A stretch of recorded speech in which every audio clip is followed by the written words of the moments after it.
Hej med jer. Så er der lidt nyt fra mig, og det er, at jeg er jo så småt prøver at kaste mig over i at lave en ny hækleopskrift. Og det er på et taskenet ting.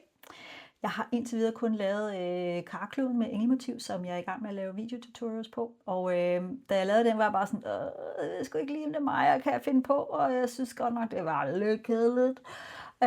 Men nu havde jeg gået i gang med at hækle bunden, og det var faktisk rigtig sjovt. Og jeg har købt mig sådan nogle mønstrebøger, bare så jeg kan prøve nogle forskellige mønstre af. Jeg har faktisk den her. Og nogle andre, simpelthen, ikke tage det så tungt, hvis det går galt og pille op og alt muligt. Virkelig sådan lære mig selv, det er sgu okay, inden jeg startede med at have et færdigt projekt. Og hvis I så opslaget, så var det forleden dag, jeg lavede det inde på min Instagram og Facebook-profil, My Crochet Heaven. Og der så det sgu egentlig meget godt ud, hvis jeg selv skulle sige det. Men nu vil jeg lige dele processen, fordi det er en ommer. Det bliver sgu en ommer fra mig af. Og lad os se The Beauty.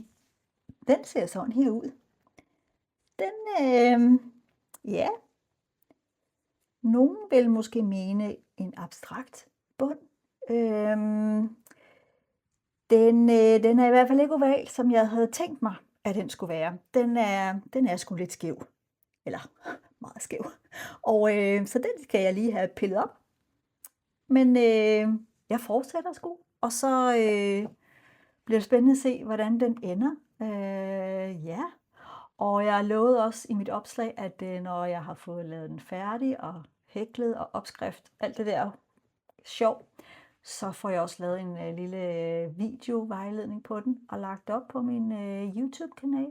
Så keep following, og tak til jer, der allerede følger mig og liker og alt muligt. Jeg er så glad og taknemmelig. Det er det skæggeste, jeg nogensinde har gjort i mit liv, det er at lave det her YouTube. Jeg synes, det er så skægt. Men have en dejlig dag, og vi ses derude. Hej.